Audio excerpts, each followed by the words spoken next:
home to deep sleep. Let the soothing cadence of a story weave through your consciousness, lulling your body to rest and your mind to tranquility as you drift into dreams on the wings of imagination. Xifangping is a short story written by Pu Songling, a writer in the Qing Dynasty. The work describes the tragic situation of Xifangping, who is still denied justice even though he has been wronged from the netherworld to heaven. The novel deeply exposes the dark reality of the feudal society under the monarchical dictatorship through the encounter of Xifangping, and at the same time glorifies the spirit of Xifangping's courageous, tenacious and persevering spirit of fighting to the end with the dark forces, which embodies the will to fight and the power of justice of the oppressed people. The novel's plot is bizarre, reflecting the reality through fantasy, with twists and turns, rich in romanticism, placing the characters in the midst of intense conflicts for portrayal, and setting up the environment closely around the gradual unfolding of the plot, which realistically reproduces the typical characters in the typical environments. Xifangping was a native of Dong'an County. His father's name was Xilion, and he was an honest man. He had a grudge against a rich man surnamed Yong in his hometown, and he died first. After a few years, Xilion also fell sick in bed, and when he was on the verge of death, he said, "The man surnamed Yong has bribed the servants of the netherworld to come and beat me up." In an instant, his whole body was red and swollen, and he screamed a few times and then died. Seeing his father's tragic death, Xifangping was so grieved that he could not even eat, saying, "My father was honest and loyal, blunt and blunt, and today he was bullied by the evil spirits, and I want to go to the netherworld to redress my father's grievances." From then on, he no longer spoke, sometimes sitting dumbly, sometimes standing stupidly, as if he had a dementia. It turned out that his soul had already left his body. Xifangping himself felt that he had just walked out of his house and did not know where to go. As long as you see passers-by, you will inquire about the county town. It was not long before he arrived in the city. His father was already in prison. He rushed to the door of the prison to visit, and saw from afar that his father was already lying under the eaves of the house, and looked like he had been tortured beyond recognition. Xilion looked up and glanced at his son. Tears could not help but fall down. He said to Xifangping, "The prison guards all got the money of the sheep, day and night to beat me. My 2 legs are broken." Xifangping heard the fire, scolded the prison guards, said, "My father is guilty. There is a king's law. Where can you this group of dead ghosts arbitrary manipulation?" Said out of the prison, wrote a good paper, while the city god sat in the morning hall, broke into the Yorman, shouting injustice, send the petition. Surname sheep afraid, inside and outside with money to get through the joints, before appearing in court confrontation. That the city god got a bribe. Then said that Xifangping sued is not the truth, no reason, not allowed his case. Xifangping, with a belly full of grievances, had no place to appeal, so he drove more than 100 kilometers overnight to the capital city, and appealed to the county department of justice about the city god officer's abuse of the law, delayed for half a month before the trial. The county secretary gave Xifangping a severe beating on his face, and granted the petition to the city god for review. Xifangping went to the county, suffered all kinds of torture, full of grievances, depressed and cannot be solved. The city god was afraid that he would sue again, and sent an officer to escort him home. He sent him to the door of his house and left. Xifangping refused to go into the door, and secretly ran to Yoma's mansion, accusing the county secretary and the city god of corruption and perversion of the law. The king of Hades immediately ordered the county secretary and city god to be summoned for a confrontation. The two on-the-dog officials secretly sent to Xifangping Heart to plead for peace, promised to give him 1,000 taels of silver. Xifangping ignored it. A few days later, the owner of the inn said to Xifangping, "You are too stubborn, sir. The official begged you for peace, but you refused, and now I heard that he has sent a gift in front of the king of hell. I'm afraid that things are not good." Xifangping thought this was hearsay and did not yet care very much. A moment later, a black-clothed servant came to summon him to the court. On the public hall, only to see the king of Yan's angry face. "Do not allow complaints." Face to face on the order to beat him 20 big board. Xifangping sternly asked, "What crime have I committed?" The king of hell light did not hear like the geography also ignore. When Xifangping was beaten, he shouted, "I deserve to be beaten. Who told me to have no money?" The king of hell was even more annoyed, and drank and led him down to suffer the punishment of the firebed. Then the Rutto-ghost servant pulled him down to the public hall. "Just see the east room on the steps. There is an iron bed. Below the burning fire, roasted iron bed red-hot red." The ghost stripped Xifangping of his clothes, lifted him up and threw him onto the fire bed, and rubbed him over and over again. Xifangping was in great pain. His muscles and flesh were all burnt, and he wished to die earlier. After an hour or so of this torture, I heard the ghost servant say, "It's done." He helped him up and urged him to get out of bed and put on his clothes, but fortunately he could barely walk with a limp. Back to the public hall. Yan asked, "Dare to sue again?" Xifangping said, "The great injustice has not been cleared. My heart will not die if I say no longer sue. That is to deceive your master. I must sue." Yum asked, "What are you suing for?" Xifangping said, "The pain that I have personally suffered, I have to tell it all." The king of hell became even more annoyed and ordered him to be cut open with a large saw. The two ghosts dragged Xifangping there and saw a wooden pillar, 8 or 9 feet high, and 2 wooden boards placed flat underneath it, with blood stains on the top and bottom of the boards. The ghost soldiers were just about to tie up Xifangping when they suddenly heard a loud call from the hall. "Xifangping!" The two ghost soldiers immediately escorted him back to the hall. The king of hell asked, "Do you dare to sue again?" Xifangping replied, "I must." The king of hell drank and led him to the saw.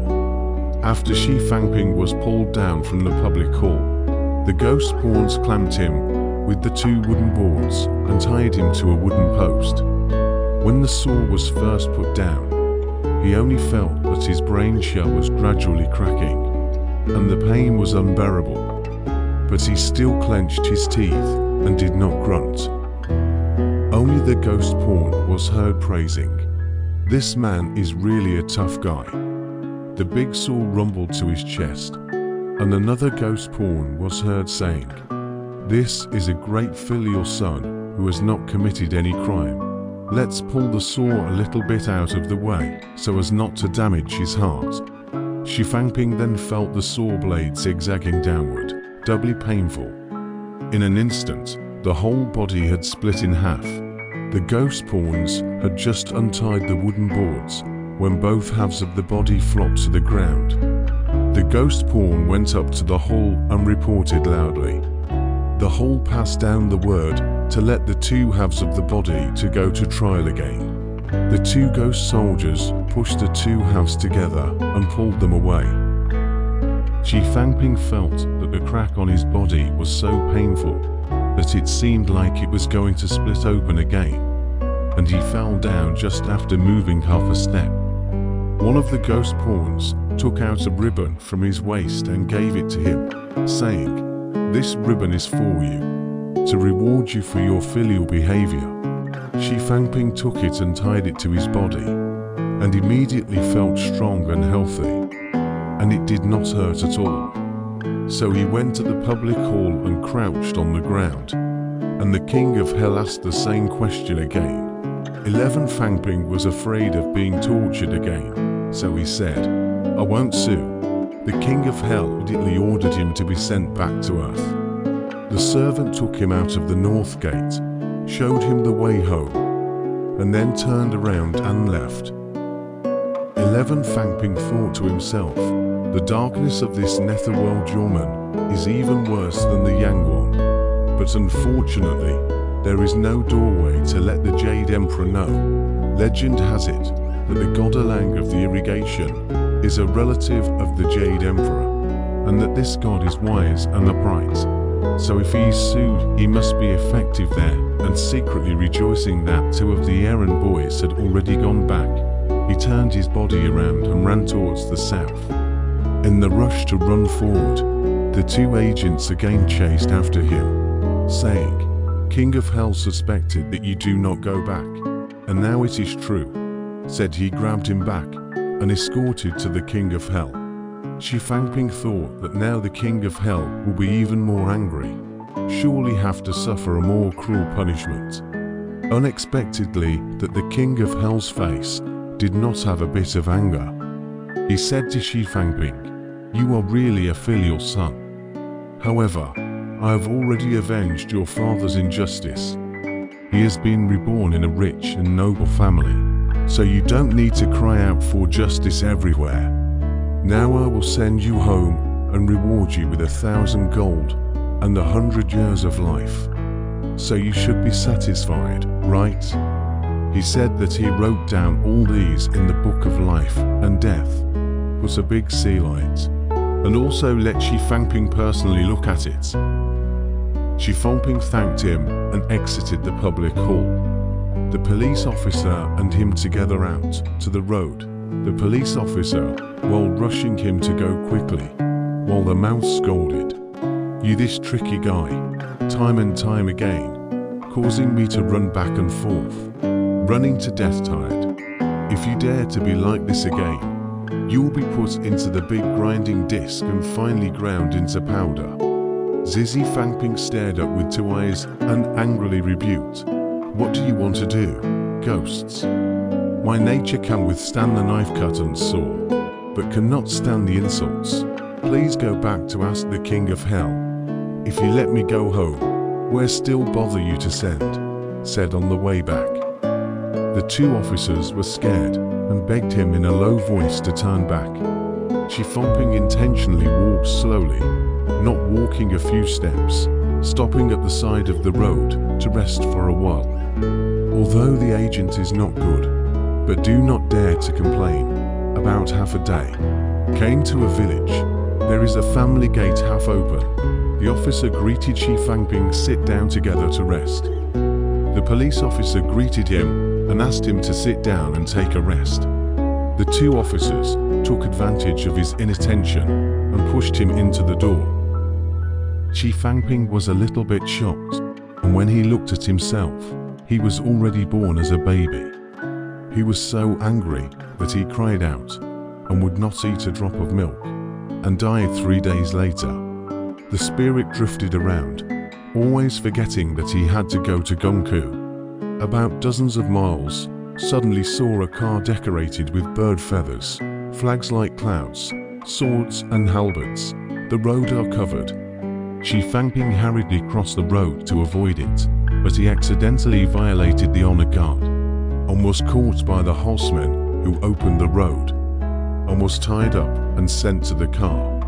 He looked up and saw a young man sitting in the car, with a magnificent instrument and a glowing face. He asked Xifangping, "What are you?" Xifangping, full of anger, is nowhere to vent, and guessed that this youth must be a big official. Perhaps his power to determine the fate of people can be for their own redress of grievances and hatred. Therefore, the personal suffering, from the beginning to tell him in detail. The young man in the car, after hearing this, asked someone to untie the rope for Xifangping and let him follow the caravan. When he arrived at a place, there were more than 10 officials on the roadside to greet him. The young man in the car greeted them one by one, and then pointed to Xifangping and said to one of the officials, "This is a person from the lower realm who is trying to complain to you, so you should solve the problem for him in time." Xifangping privately inquired with his entourage and realized that the car was seated in the Jade Emperor's Highness, the Nine Kings. The official he was explaining to was a Langshen. Xifangping could not help but take a look at a Langshen, only to see that he was tall and full of beard, unlike the world's legendary appearance. After the Nine Kings left, Xifangping followed a Langshen to a government office. It turned out that his father and Yong and the servants were all here. In a few moments, a prison car came, from which came out several prisoners, who turned out to be the King of Yan, the county secretary, and the city god. Confrontation on the spot. Xifangping's accusations are true. The three dog officials were trembling with fear, and their ugly behavior was like a mouse in a cage. The god Alang lifted his pen and immediately passed judgment, and in a moment issued the judgment and sent orders for all those who were concerned with the case to read it clearly. The verdict reads, "It is found that this person, King of Yan, was honored with the title of prince and vassal, and was honored by the Jade Emperor. Should have been clean and honest as a subordinate example, should not be corrupt and pervert the law to corrupt the reputation of the government. Instead, he flaunts his power and only boasts about the honor of his title. He is also greedy and ruthless, and he even defiles the morals of his subjects, extortion and blackmail. The marrow of the people is drained out, swallowing the weak with the strong. The feeble life is really pitiful. The water of the West River should be withdrawn to wash your filthy belly, and the iron bed of the East Wall should be burned immediately, so that you may taste the taste of fire." City god and county secretary. As a local official, he is ordered by God to manage the people, even though their positions are lowly. Those who are able to bow to the best of their ability do not tire of their labor, even if they are forced by the power of their superiors. Those with backbone will never yield. But you are as fierce as eagles and birds of prey, colluding up and down, not caring about the poverty of the people, and as cunning, playing all sorts of tricks, not even minding that the poor people are thin and weak. They are really a group of wolves in human skin. For these wolves, we should pick out the bone marrow and shave off the hair, and sentence them to death in the underworld first. We should also strip off their skins and replace them with animal skins, so that they can be reincarnated as livestock. Ghosts and ghost servants, since they have fallen into the category of ghosts and ghosts, they are not human beings. They should have done good deeds in the government offices, and might have been reincarnated as human beings. How can they contribute to the sea of bitterness and commit mortal sins? Rampaging, dog-faced frost, brewing the injustice, wildly shouting, fox false tiger, blocking the avenue of redress of grievances, showing obscene power in the netherworld. Everyone learns the power of the jailer, promoting the brutality of the dim official. Everyone shudders at the mention of the executioner. Their limbs should be chopped up in the court of law, and their sinews and bones should be taken out in the soup pot. Those surnamed sheep, they are rich and unkind, cunning and treacherous. The light of gold shrouds the hell, making Yama temple. Gloomy ink fog, copper money stench stains the sky, making the city of the ghosts of death, dim and dreary day, and night difficult to distinguish. Stinking money a few can also drive ghosts and servants. Magical powers even around the gods must confiscate the family property surnamed Zhong, used to reward the filial piety of Xifangping. immediately escort the culprits to the great Emperor Dongyu from Taishan Mountain to be executed according to the law. Alangshen also said to Zilian, bringing to mind that your son is filial and righteous, and that you yourself are good and loyal by nature.